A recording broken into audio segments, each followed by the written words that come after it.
You are tuned into the And One edition of the Game Sports Show presented by Sportscenter Bar and Grill. Sportscenter Bar and Grill named Sault Ste. Marie, Ontario's best sports bar for 5 years in a row and Sault Ste. Marie, Ontario's best wings for 2 years in a row. Make sure to go on down to Sportscenter Bar and Grill on Wednesdays for its famous 75-cent wing nights and just to be a part of an overall great sports atmosphere.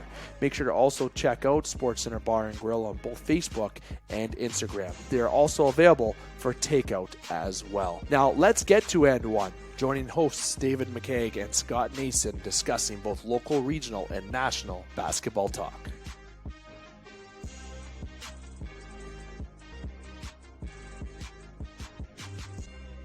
Booyah, and it's time for the Game Sports Show And One edition presented by SportsCenter Bar and Grill, Sault Ste. Marie, Ontario's best sports bar 5 years in a row and the best wings in town 2 years in a row. It is your host, David McCaig Jr., and I'm joined by Scott Nason. Just going to get to Scott in just a few moments. Just here to remind you about the Game Sports Show and where you can follow us. We are on all podcast platforms where you can search podcasts or just search us on Google, and you can be directed to our website, which is thegamesportshow.com, and onto multiple platforms as well. You can also check us out on Facebook and Instagram, tagged at The Game Sports Show. Make sure you hit like, follow, and subscribe, and bookmark those sites that we are on, especially thegamesportshow.com. The website has all the content that you desire, from sports to special edition and sports, from news, from interviews, anything that you desire is on thegamesportshow.com. Now, getting quickly to SportsCenter Bar and Grill, we definitely influence here, especially if you're in Sault Ste. Marie, Ontario, and even Sault, Michigan, once you're able to cross the border once again, to make sure you check out Sault Ste. Marie, Ontario's best sports bar there, as they have delicious food options available, especially those wings I alluded to, and great cold beverages available as well. Original home to the Game Sports Show in Sault Ste. Marie, Ontario, for going into its fifth year. It's almost a coincidence it's Sault Ste. Marie's best sports bar 5 years in a row, as long as it's been partnered up with the Game Sports Show. Coincidence? I think not. Just kidding. I don't want Frank Ligori coming to my house and pointing fingers at me for that comment. Nonetheless, get to SportsCenter Bar and Grill, Sault Ste. Marie, Ontario's best sports bar. You can check them out on social media, Facebook and Instagram as well. And they do takeout and delivery options, as well as right now with the COVID phases going on in Ontario, you can check them out on their patio and hopefully soon inside the restaurant. Now getting to the one and only Scott Nason. Scotty, my friend, how are you? Dave, I'm doing wonderful. Appreciate you having us together once again to talk some NBA basketball, as we are on the eve of the NBA final as we record this, just about an hour or so before the game one, which will be in Phoenix. Great to be on your show. And again, congratulations on your big engagement with Hannah. Enjoy the fiance time, because that's almost as good as the married time. It's all good, and I'm happy for you both. Thank you very much. You know, we definitely had that released on social media this past weekend. On the ESPN 1400 edition, which you can check out, is on all of our platforms, as well as to check out thegamesportshow.com. It'll direct you to all the platforms needed where we got into more detail about it. But if you want to see some pictures, just check out my social media. But overall, Scott, I will say that the moment goes by way too quickly when it happens. It's just a blur when it did happen. So it's certainly exciting, and we appreciate all the love that we've been getting through direct messages and even through the show's social media messages as well. It's fantastic, all the support and everyone who has reached out. It's fantastic to see. Myself and Hannah certainly appreciate it. Exciting times, and we are certainly excited. And we're excited for you, Scott, and your wife, Becky, to be a part of that. A big day for us here, where Hannah gets to say yes, where I'm playing out of my league, my friend. Says I'd like I know the feeling. Nonetheless, it is NBA time here with And One. We've had a little gap in between shows. Obviously, we didn't really get into a lot with the conference finals, rather. Right now, we have the finals where it's the Milwaukee Bucks against the Phoenix Suns. This is what the finals that I wanted, Scott. This is up there for the finals that I wanted to see. The Phoenix Suns, Chris Paul getting there, Giannis Antetokounmpo getting there from the Bucks. It is going to be a fantastic series. Devin Booker, the crew in Phoenix, though, are looking really strong getting into the finals. And I'm going to let you obviously spearhead a lot of the content that we're going to get into. But the finals, as you mentioned just a few moments ago, does start here tonight. The recording here is July the 6th. The game is at 9 o'clock. We're about an hour before tip-off. And hopefully everyone has a chance to listen to this prior to that, even afterwards, as we're not going to talk about the game in particular. We're just going to talk about the series preview overall on this show. That is entirely everything that we are going to get into, the full finals preview. So Scott, I'll let you start to get the alley-oop, and maybe I'll come in for some dunks once in a while. Sounds good, Dave. I agree with you 100%. This is a great finals, in my opinion. What I like about this finals is, one, these are different teams. We haven't seen Milwaukee in the NBA Finals since 1974, the year I was born, and we haven't seen them win an NBA title since 1971. Phoenix, they haven't even won a title yet. They've been to the finals last back in 1993 with Charles Barkley, who were knocked out by the Chicago Bulls. Then you have to go back to 1976. So one team hasn't ever won an NBA championship. One team hasn't won in a few years, we'll just say. The nice part about this, Dave, is that both these teams came into the NBA at the same time in 1968. As a matter of fact, they were the only two expansion teams that year. And who picked number one was flipped. A coin flip was determined, and Milwaukee won, and they picked Lou Alcindor, who became Kareem Abdul-Jabbar, helping them win an NBA Finals. And I really think this series is a coin flip series. Now, it won't be decided by a coin flip, thankfully. It'll be decided in a 7-game series. And I just think there's lots of intriguing storylines heading into tonight's matchup. As we record, Giannis is listed as questionable for the Milwaukee Bucks after suffering that just horrific injury in the Eastern Conference Finals. I'm shocked he's even questionable, seeing the replays of that, and his what he will do in the series as far as if he can play and how much certainly will hamper the Milwaukee Bucks. But they have a pretty solid crew around them, and you saw them rally against Atlanta, to take that series in 6. It wasn't easy, but they were able to contain Trae Young for a couple games before he went down with an injury. And then you have Phoenix. I mean, this is a team many people, including myself, Dave, didn't think was even going to get past the Los Angeles Lakers, and they did, and they got past everyone else. What can you say about Chris Paul's addition to this team? I mean, his performance in the second half of the clinching game against the LA Clippers, he wasn't going to lose, and he scored 30 points. And this is a guy that's already a sure first ballot Hall of Famer, but he hasn't won a championship, and he hasn't really always been in a good situation. Although last year for Oklahoma City, he did well. But this Phoenix team, Dave, 3 years ago, they had the worst record in the NBA. And 2 years ago, they had the worst record in the Western Conference. And here they are in the NBA Finals. So this has been a very unpredictable year overall in the NBA, Dave, as far as injuries. It started in December in front of empty stadiums, and now you have packed houses. And I'm excited for Phoenix and Milwaukee. I'll get to who I think will win and why in a moment, but I wanted your thoughts, Dave, as far as, not having the Golden States, the LeBrons, the Bostons, the Los Angeles, teams that we've seen there year after year. We don't have it this year. And as a fan of basketball and kind of a neutral party and who I want to win, I think it's going to be outstanding.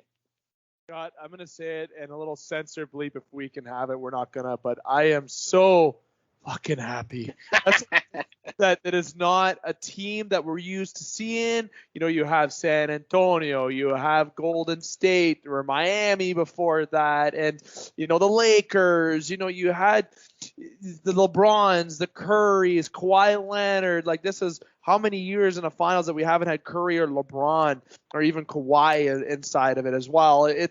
It's fantastic to see how teams like Phoenix and Milwaukee, the storyline with Phoenix is fantastic, and maybe that kind of tips of who I'm leaning towards. I basically just said it right there. But with Phoenix and Milwaukee, two teams that are starving to get a championship, this is what the NBA needed, Scott, was two teams that haven't been there haven't been there in a long time either, or that are franchises that have grown to build through the draft, have had the rebuilds and had to go through some pains. The Bucks losing to the Raptors, right, just a few years back, not really getting to the finals, not being able to take that jump. Phoenix, as you alluded to, a team that has had struggles just over a couple years ago where they were god awful. They were a joke, but they had some good draft picks, right? And Booker being in there, they've had some good players be pieces and be a part of those pains, if you will, and they've grown together. They made some trades and moves at the way they had to, including getting Chris Paul, which obviously the project there has worked more than perfectly. But you have a team there inside Phoenix that's just so exciting to watch. And this is the final, as I said, the NBA should be very happy that they're getting. Even if it was the Clippers or even if it was the Hawks getting there, those are basketball teams that haven't had success, in recent years to be able or to get to the finals or even win championships. So this is what's perfect for the NBA to have in place. So hopefully they can get some fans who have started to pull away from the game because of the frequent winners, because of the Currys, the LeBrons that always win, to have new faces to see you lift the trophy this year. Like when Toronto won, Canada was invading the television streams, and the record-breaking amount of watching basketball was huge when the Raptors won. And when you have the Lakers in there and you have the typical teams that are in the finals, it's hard to, watch. Miami and LA. Miami was a great storyline last year, obviously with Butler, but this is different this year. This is something that I'm looking forward to watch just almost as much as watching a hockey team that hasn't won have the opportunity to win, or a baseball team. It's good to see different teams get there overall, Scotty. Yeah, I agree. And, looking at how these teams were built, Dave, I think you hit the nail on the head. Looking at Phoenix, it really started when they drafted Booker in the 2015 NBA draft. And, a few years later, they had the number 1 pick and took a lot of flack for taking DeAndre Ayton over Luka Doncic. Both, of course, very good players, but Ayton's really come on, especially during the playoffs. So I think that's going to be, pretty much a wash, because obviously Ayton, if the Phoenix Suns win the NBA title, you got to say that was the correct pick. But the Suns have also signed some good players. You mentioned Chris Paul. That's a no-brainer. But they also signed Jay Crowder from Miami last year, great guard. He can shoot the three, and I think he's a big part of their success, and the only player on both rosters that's ever played in an NBA final game.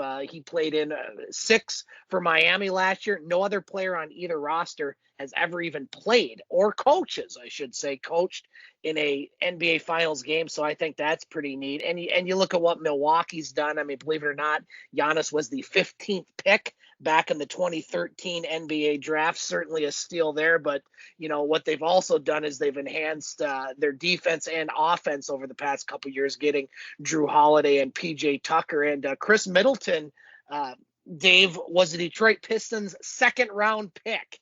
That pains me to say that, as they got rid of him after 1 season in Detroit. So, both these teams play good defense. They play pretty good offense, but I don't think you're going to see the real high-scoring games that we've seen during the regular season, especially with Milwaukee. And I'll get to some keys in a moment, Dave, as far as what I think are some of the big things to watch out for in this series. But you're not going to have an NBA Finals from 2003 where the scores were maybe 90 to 89, but I don't think these are going to be high-scoring games. There's going to be, I think, a lot of close battles, and certainly Giannis and his status is the biggest question overall, but I think this is going to be a pretty competitive series. I would be very surprised if either team won the series by 5 games. I really think this has to go at least 6, probably 7. Yeah, I think this series goes the distance, but, I'll say that depends on Giannis's health, right? That's a big deterring factor. And obviously, with the time of this recording, he is questionable. I think Milwaukee should play a cautionable approach with this with game 1. If he's questionable today, and if he can have another 24 to 48 hours to rest and stay off from that injury, and maybe be ready for game 2, 3, 4, 5, 6, potentially 7, that might be best than maybe rushing him back for game 1. Then he might not get a Giannis who's 100% for the games coming up in 2, 3, 4, 5, 6, 7, as I mentioned. So it's definitely big. You don't want to go down in a series, especially to Phoenix, but you also don't want to risk losing one of the best basketball players in the world and your focal point of your team in Giannis Antetokounmpo. So I really feel like if the Bucks were smart, they might not let him play tonight. I know that might be crazy to a lot of Buck fans. You want to win, or at least limit minutes. I know people don't like rest, but this is not a resting situation. This is an injury that you don't want to further along or make complicated. You want Giannis to be healthy for this, because this is your chance at a title. And you have the chance to be successful in this, as you have 2 basically even matched teams once they are all healthy. But I will give a little bit of the edge here, Scotty, to the Phoenix Suns. I really feel that Phoenix is coming in hot. They beat the LA Clippers. They defended against Paul George, who was a stud throughout the playoffs. Kawhi Leonard, obviously, when he was playing, he was effective.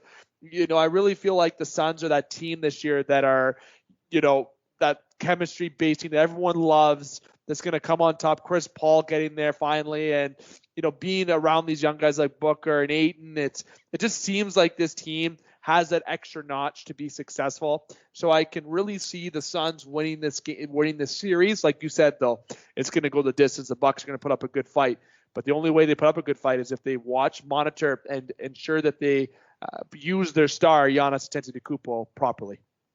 Yeah, Dave, I agree with you there. And I think there's many keys to this series, but the number one key to me is the health and status of Giannis. In the 2 regular season games against the Suns, Giannis, and I can't pronounce his last name, so we're just going with Giannis. I'll leave that up to you. He had 80 total points and shot about 68%. Granted, it's regular season, and Phoenix has gotten better, but obviously he's that type of player that has a big impact. Milwaukee has proven that they can win without him, but again, Atlanta, no offense to them, especially with the hurt Trae Young compared to Phoenix, and Phoenix been lucky. Unlike many teams in the NBA playoffs in this season, they've avoided the big injury. Had Chris Paul out for COVID, but you haven't seen that big injury like some of the other teams, including Milwaukee, is facing right now. I think the matchup on Chris Paul with Drew Holiday is another big key. Milwaukee traded a lot of draft picks to get this guy, and his defense has been very good. You looked at Trae Young in that series. He scored 48 points in game 1, but then Holiday, they switched assignments, dialed in, and he was only 7 for 22 from a 3-point range the last couple games before he got hurt. So it's easy to contain Young. He is young. It's tough to contain Chris Paul. He's not going to stop him, but you always hear the adage, you can't stop him. You can only hope to contain him. I think that's what Drew Holiday is going to want to do against Chris Paul. So I think that's a very big one. And then I think the third biggest thing to watch out for is which number 2 is going to step up for either one of these sides, Devin Booker or Chris Middleton. Both are going to the Olympics. Sorry, Canada, you almost made it, hopefully in another 4 years, but both these players will be going to represent the USA in the Olympics after this. And, probably a little more pressure right now is on Chris Middleton because of Giannis's status. But again, Devin Booker, he's another one that, he's a playmaker. He can shoot and he can play defense as well. And so I think whoever has the better series out of those two, more than likely their team has a better chance to win the series. Certainly there's lots of other things to watch out for. 8 and underneath for Phoenix. I mean, this guy's turned into a monster. Brook Lopez, I got to tell you, this guy has come on like a house of fire, and he's playing probably the best basketball of his career for Milwaukee. So there's lots of things to watch out for, Dave. But what I like about both these teams is they are teams, and you have a lot of players that we're probably not even going to mention tonight that could have big starring roles. And so I really think this is maybe not the ratings bonanza that many networks wanted, with Milwaukee and Phoenix being smaller markets. But what I like about it, and I talked about it last night on the game, is both these cities have supported these teams pretty much throughout their existence. Milwaukee certainly, had some early success in the 1970s, and they've never really had the drop off that Phoenix had. Phoenix, you go back to with Steve Nash and then Charles Barkley and crew, they've had some success and fallen on hard times over the past few years, but it's pretty much a blueprint for a team like the Detroit Pistons, who have the number 1 pick coming up in this draft, as far as, make smart draft picks, make smart trades, and good things happen. And certainly Milwaukee and Phoenix fans are seeing those good things happen right now. Yeah, and you know what? The big thing is that despite what you mentioned about Canada, I'm very upset about that. I feel like they had the team to do it. I feel like they, if they had Jamal Murray, I think they might have been able to get there. To feel, it's a big loss for their team, but to go with that point, for the Olympics, the USA is going to probably run the table with it, as they always do. But you have, going with the finals, as we said a couple times already, it's just that overall excitement, right? And I love the storylines with this season. Usually you have the same typical bullshit storylines with all the teams are very, the teams that get there. And how many times have I vented about sellout players, that I call them, and get mad? Kevin Durant has been the biggest name that I have pointed out with that. But this is a finals that I am actually really looking forward to watching. And Phoenix fans enjoy this. The fans that it goes by quick, most likely. I know from a Raptors perspective, it just blinked and 2019 was over. I was very excited to see the Raptors win. I don't know what it feels like for other teams, Leafs. From a baseball perspective, I wasn't old enough to remember the Jays winning. So for seeing your team win and have that success after years of grinding and going through a lot is exciting. Same with Milwaukee fans. To be with that team from the beginning, and go through everything from rebuilding, retooling, drafting, and the grueling that the fans had to go through, and for these two teams within even recent years with the Phoenix Suns, and the tragedies against Michael Jordan, the Chicago Bulls, it's time to enjoy this and to enjoy a finals where two fan bases get to see two strong teams. And I'm excited, Scott. I couldn't be more excited to see this final. I'm happy, so happy it's not any of the teams that we're used to seeing. I am as well, Dave. And you look at Phoenix, they are the only team out of their four major professional sports teams to be called Phoenix. All the other ones are Arizona with the Diamondbacks, the Cardinals, and the Coyotes. And certainly that's a state and a city that hasn't had a whole lot of success as far as winning professional teams. I believe the Diamondbacks are the only team to win a championship out of that group. And again, Milwaukee, they don't have a lot of teams. They have the Bucks and they have the Brewers. And certainly neither one of those teams have won for a long time. And while I'm not the biggest Wisconsin fan, I guess if I'm pulling for one team more than the other, and I like both teams, I guess I'd have to pull a little more for Milwaukee just because of geography and such. But let's look at predictions, Dave, as I think we're both in agreement here. I'll go first as far as who I think is going to win the series and why and in how many games. I think Phoenix wins the series in 6. Again, there's too many question marks about Giannis's health, and who knows, maybe after we record this and watch game 1, we'll do another recording and change our minds. But there's just too much uncertainty with that injury. The injury looked absolutely brutal. I'm glad, and I'm sure everybody is glad, maybe not Phoenix fans, but I think most people are glad that it's not as serious as it looked, because it looked like it was going to be a really, really bad injury. And certainly this is someone, that came up through the Greek League 2, if you will, and somebody that was drafted in the first round and got the moniker of not being able to do it in the regular season, or being able to do it in the regular season, but not being able to get over the hump in the playoffs. But I just think Phoenix has too much, and Chris Paul, I just feel he's on one of these levels right now that, like I said earlier, he is going to refuse to lose. And that addition to that young Phoenix team has given them confidence. And all you have to do is just watch what Chris Paul has done. And I think he keeps doing it. I think Phoenix just a little bit too much for Milwaukee, especially without Giannis. So, Dave, I like Phoenix in 6. You know what, Scotty? I know we were talking about this going the distance, and you said Phoenix in 6, and that's definitely what I was alluding to as well. But I feel like this is a team that's going to the team that's going to win this is going to win this on home court. And Giannis's health is a big factor. We'll see what happens in game 1. But having to pick right away, I'm going to say the Suns in 5. I know we talked about a lot on the show going the distance. I still believe that is a chance, but my gut's just telling me right now to pick the Suns quickly and that they're going to win on home court. And I feel like this could go 7. I was really leaning towards those 3 games, but if I had to be a betting man, I'm saying that the Suns are going to win this in 5 and on home court. It's going to be a big celebration for the Suns on the home court.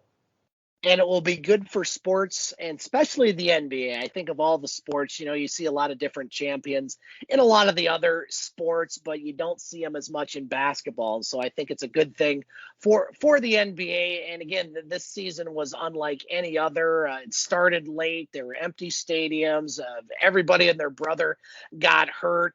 And let's hope that next NBA season starts when it's supposed to start, in front of fans, and hopefully it'll avoid the injuries, because you still have some people that say, well, if Kawhi didn't go down, the Clippers would have won, and if the Lakers were healthy, well, you can play the game of coulda, shoulda, woulda all you want. The fact is that the 2 best teams in the NBA are playing in the NBA Finals because they're the ones that won that got there. So I got no problem with that, Dave, and I'm looking forward to the NBA Finals.